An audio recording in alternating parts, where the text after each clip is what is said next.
Welcome back. Today I am going to explain you all about the future tense.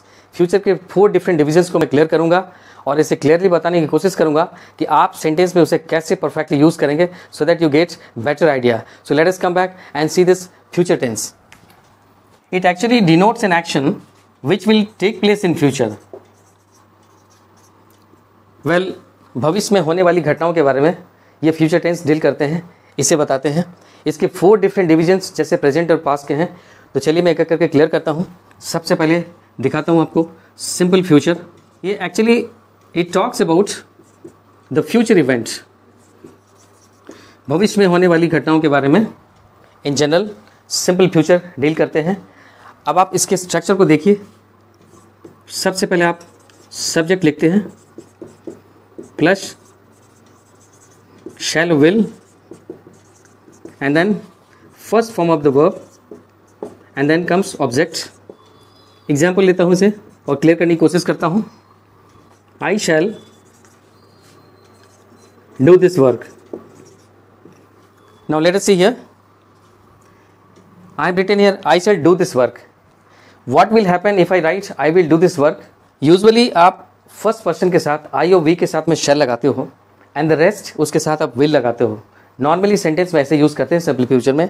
लेकिन ऐसा क्या होगा, जब आप शैल की जगह विल यूज़ करोगे तो डिफरेंस क्या आएगा सेंटेंस में? सेंटेंस रॉन्ग होगा क्या? चलिए देखते हैं इसे। I will do this work. I have written almost the same sentence with 2 different helping verb. तो शैल की जगह मैंने विल लगा दिया। तो जब भी कभी ऐसे सिचुएशन आएंगे यूजुअली जहाँ पे आप फर्स्ट पर्सन आई और वी के साथ में शैल लगाते हो, आपने विल लगाया तो सेंटेंस जोरदार बन गया, सेंटेंस इम्फेटिक बन गया। ये भी सेंटेंस सही है और ये भी सही है। Both the sentences are correct. Here the sentence becomes emphatic. तो जब भी ऐसी जगह पे जहाँ पे विल लगना है वहाँ पे अगर आप शैल लगाते हो तो फिर सेंटेंस इम्फेक्टिव बनते हैं। जैसे कि एक एग्जाम्पल और लेता हूँ और इसे क्लियर करता हूँ। जैसे आप नॉर्मली यू के साथ में आप विल लगाते हो, you will do a work. आपने लिखा you will do a work.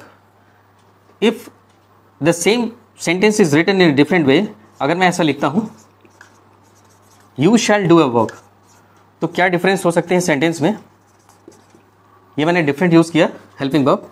Sentence emphatic बन जाते हैं ऐसे सिचुएशन में, सेंटेंस जोरदार बन जाता है। आप जोर दे के कह रहे हो yes you shall do this work, मतलब मस्ट के जैसा मीनिंग आता है, सेंटेंस इम्फेटिक बन जाते हैं।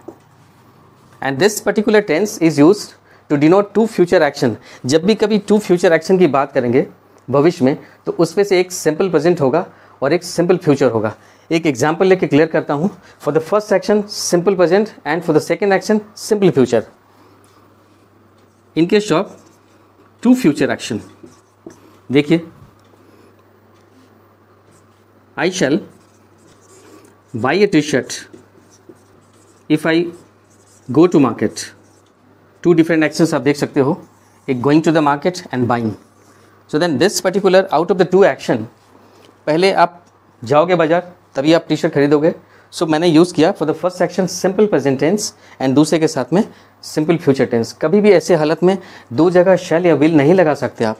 ऐसा लिखना गलत होगा कि आई शैल by a t-shirt when I shall go to the market। एक ही सेंटेंस में 2 जगह शैल या 2 जगह विल नहीं यूज़ कर सकते आप। चलिए इसके बाद देखता हूँ फ्यूचर कंटिन्यूअस।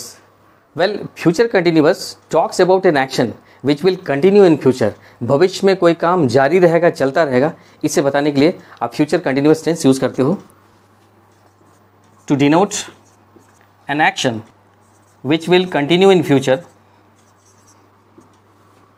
इसके स्ट्रक्चर कुछ ऐसे होंगे। सबसे पहले आप सब्जेक्ट लिखेंगे एंड देन शैल या फिर will, depend on the subject and depend on the situation. And then be लिखेंगे आप verb plus ING and then comes object. एक एग्जाम्पल लेता हूँ। He will be writing a story. वो कहानी लिखता रहेगा। ऐसा मैंने बताने की कोशिश की है। Let us take another example here। The children will be playing in the field। मैंने लिखा The children will be playing in the field। बच्चे मैदान में खेलते रहेंगे।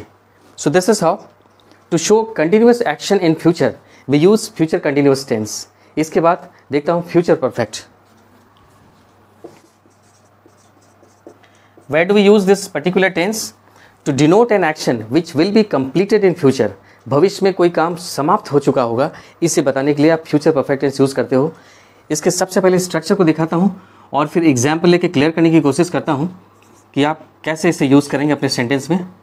Subject shall will and then have use करेंगे आप, since it is future perfect है।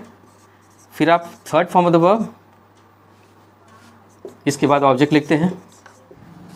Example, he will have completed his project by next year. Well, I have written here he will have completed his project by next year. अगले साल तक वो अपने project को complete कर चुके होंगे, समाप्त कर चुके होंगे।